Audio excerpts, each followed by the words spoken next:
Père, du Fils et du Saint-Esprit, un seul Dieu. Amen. Avant de commencer le chapitre 11, un petit rappel pour comprendre les événements de ce chapitre 11.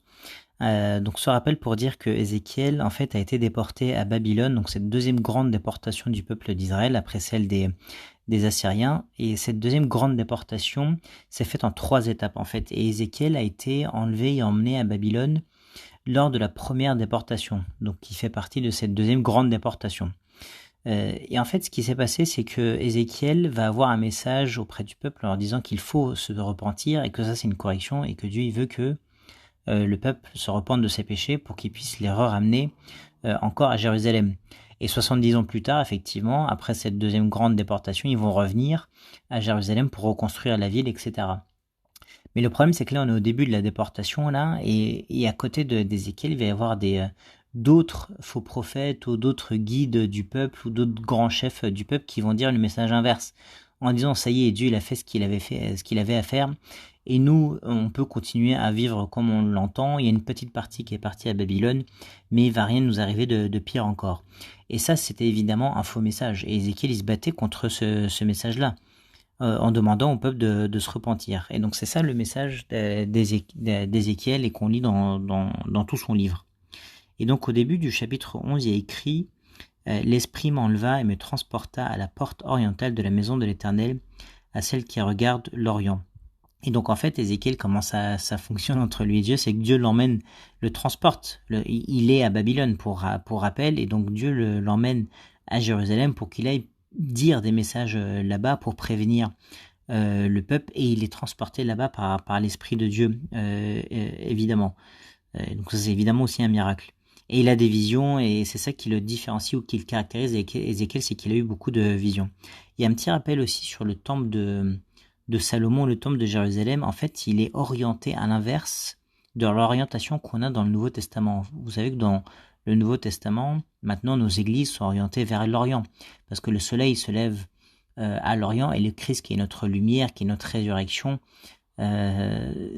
voilà, et donc c'est la raison pour laquelle on prie vers l'Orient, direction du soleil, direction de notre soleil à nous, entre guillemets. On n'adore pas le soleil évidemment, mais le Christ qui est notre lumière et notre résurrection à tous. Dans l'Ancien Testament, en fait, le message, il priait dans l'autre sens, donc il priait vers l'ouest en fait. Et ça, c'était un symbole aussi pour dire qu'en fait que cette adoration-là dans l'Ancien Testament ne pouvait pas donner le salut, et qu'en fait que ce salut-là ne viendrait qu'avec une nouvelle alliance ou un nouveau testament, et avec le Christ qui viendra ensuite. Donc là, il est transporté donc vers cette porte-là, à l'Orient, et voici à l'entrée de la porte, il y avait 25 hommes, et je vis au milieu d'eux Jazania, fils d'Azur, et Pélatia, fils de Benaja, chef du peuple. Et donc ces 25 hommes-là, et dont ces deux-là qui sont des chefs du peuple, vont avoir un message inverse à celui d'Ézéchiel, en essayant de rassurer le peuple en disant que tout va bien. Il faut qu'on fasse gaffe, parce qu'aujourd'hui on peut se retrouver aussi avec des gens qui colportent ce type de message, ou qui disent vivez tranquillement, ou vous n'avez pas forcément besoin de grand repentir, vivez selon le monde, il n'y a pas de problème. Évidemment, ça c'est un message qu'il faut, on n'ira pas tous au paradis, il faut une lutte spirituelle, il faut se repentir, il faut revenir à Dieu. Et le message d'Ézéchiel, évidemment, il peut être contemporain aussi, il nous a adressé également. Et l'Éternel me dit, fils de l'homme. Et ça, on l'a déjà dit aussi, fils de l'homme, c'est-à-dire que c'est notre responsabilité, en fait, d'évangéliser aussi. Et de dire, quand quelqu'un dit un enseignement qui est faux, de dire que c'est faux, et de dire le vrai enseignement. Ce sont les hommes qui méditent l'iniquité et qui donnent de mauvais conseils dans cette ville. Ils donnent de mauvais conseils, ils nous disent qu'il n'y a pas besoin de repentir, ou ils nous disent que on peut continuer à vivre comme on l'entend. Et ça, évidemment, c'est faux. Et notre responsabilité, encore une fois, c'est de donner le vrai enseignement et de ne pas tomber dans ces mauvais conseils. Ils disent, ce n'est pas le moment. Bâtissons des maisons, la ville est la chaudière et nous sommes la viande. Et là, c'est une image pour dire, vous inquiétez pas, la ville Jérusalem, jamais elle va être détruite, jamais Dieu il va la laisser. Faites ce que vous voulez. La ville, elle est comme une chaudière, et nous, on est à la viande à l'intérieur, on est protégé. Où on est en abondance, on est une viande à l'intérieur d'un chaudron, et on est autour de nous, il y a un mur qui nous protège. Et ça c'est faux. Évidemment, Ézéchiel va utiliser cette image-là pour leur dire, vous n'avez pas compris, vous n'êtes pas la viande. Et en fait, cette viande-là qui sera à l'intérieur de Jérusalem, ça sera vos cadavres. Et on va le voir juste derrière. C'est pourquoi prophétise contre eux, prophétise fils de l'homme. Alors l'esprit de l'Éternel tomba sur moi, Et ça veut dire qu'effectivement qu'Ézéchiel, il parle pas de lui-même. Les hommes saints comme ça, dans l'Ancien Testament, l'Esprit Saint les remplit en fait. Et Ézéchiel, quand il dit un message, il dit un message qui vient de Dieu. Il dit rien qui vient de lui-même. Et c'est ça une prophétie en fait, c'est d'annoncer un message qui vient de la part de Dieu. C'est pas être capable juste de prédire l'avenir. Non, c'est de donner le message de Dieu. Et donc pour ça, l'Esprit fondait en fait sur ces saints dans l'Ancien Testament, comme on est en train de le lire ici. Et il me dit, dis ainsi par l'Éternel.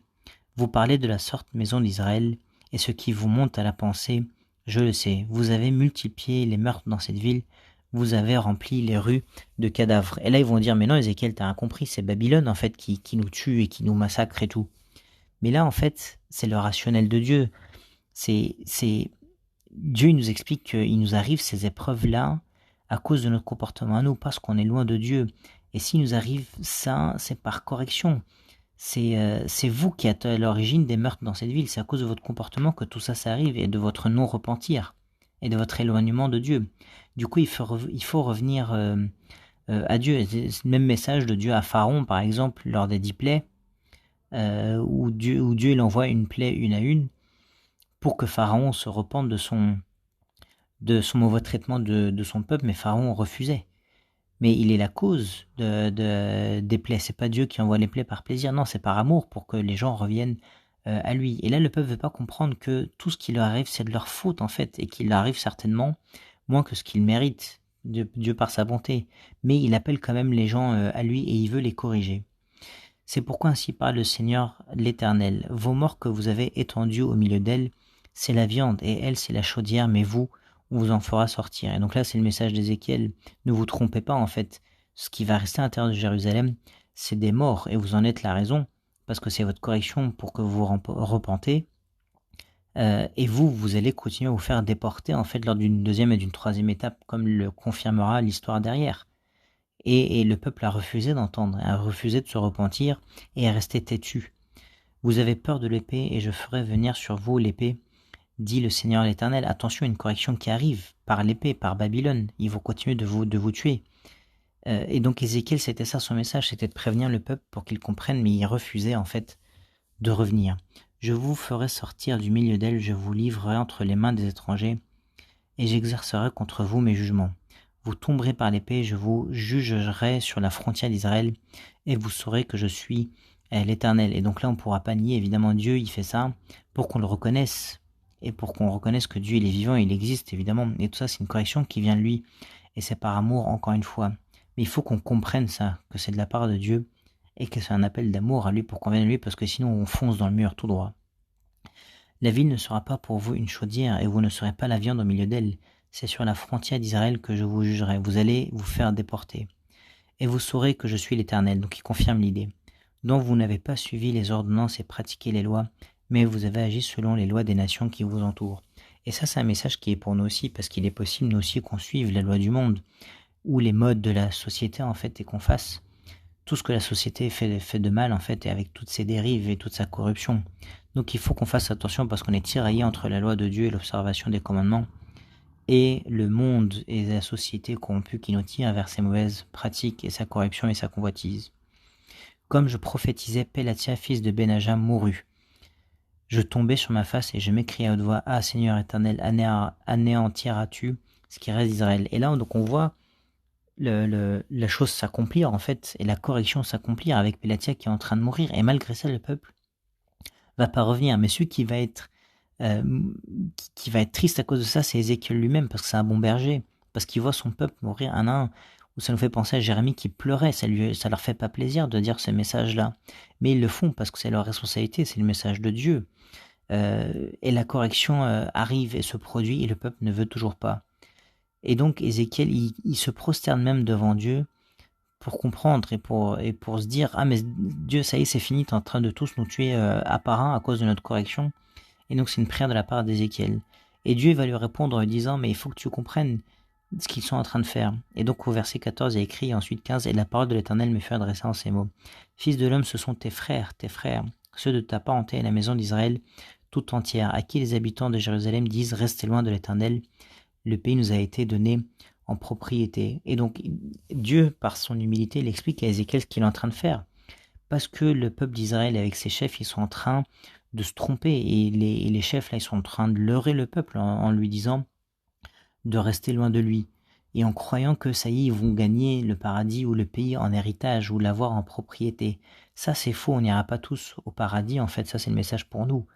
Il faut en repentir, et donc avec un message où Dieu il est bon, il est miséricordieux, etc. Il y a aussi le message où Dieu il est juste dans sa bonté, et il est bon dans sa justice.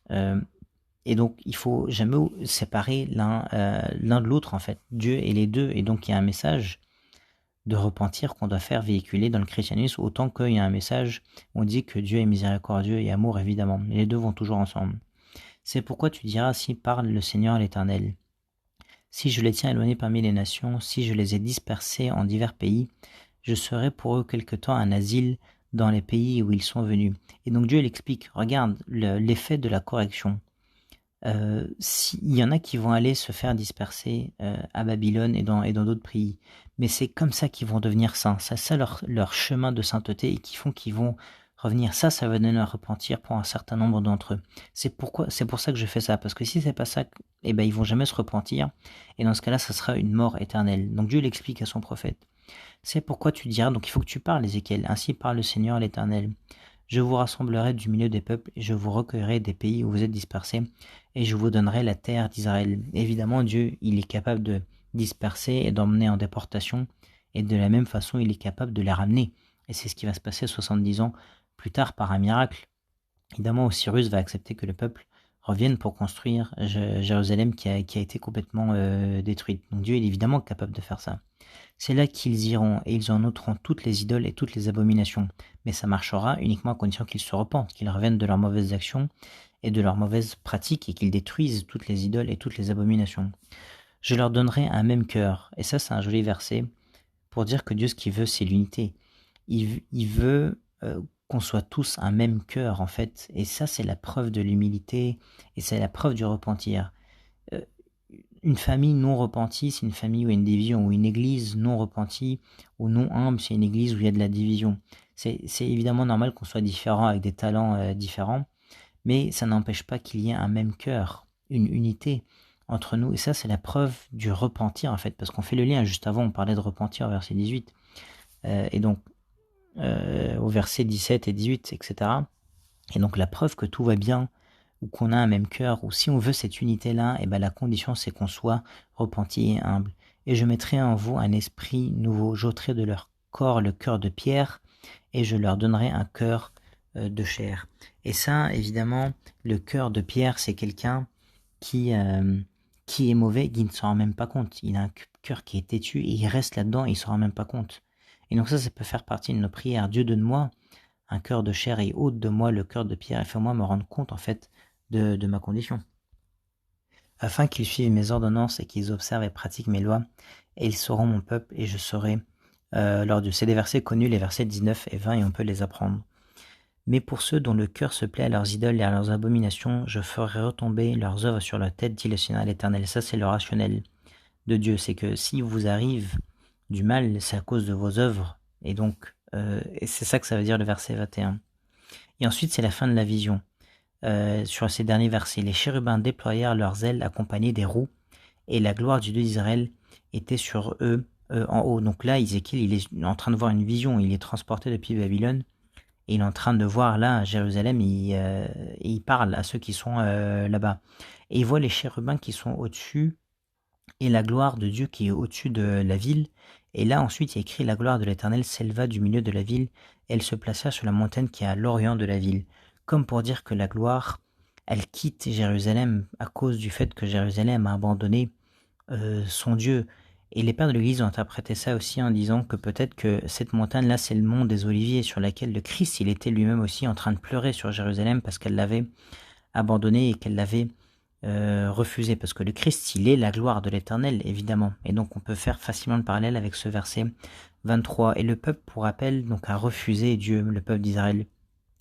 Ils ont refusé Jérusalem, ils ont refusé la Jérusalem céleste, où ils ont refusé son temple. Et c'est pour ça que le Christ, à un moment donné, juste avant la crucifixion, a dit sur le temple que voici votre maison va vous être laissée déserte, va vous être laissée déserte à cause du fait que vous m'avez rejeté. Donc la gloire va partir de cette maison-là et aller ailleurs.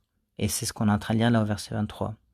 Et là, ensuite, il revient du coup à Babylone. Au verset 24, l'Esprit m'enleva et me transporta en Chaldée auprès des captifs en vision par l'Esprit de Dieu, et la vision que j'avais eue disparut au-dessus de moi. Je dis aux captifs toutes les paroles de l'Éternel qu'il m'avait révélées. Et en fait, il ne peut pas s'empêcher, Ézéchiel, de porter son message à tous, en fait, alors qu'il est destiné principalement à ceux qui sont à Jérusalem. Qu'est-ce qu'il va faire Ézéchiel quand il va retourner là-bas, en Chaldée, dans le royaume de Babylone, et il va dire ce message-là à ceux qui sont là-bas, parce qu'il veut dire le message à tout le monde pour que tout le monde se repente et revienne à Dieu. Et gloire à Dieu éternellement. Amen.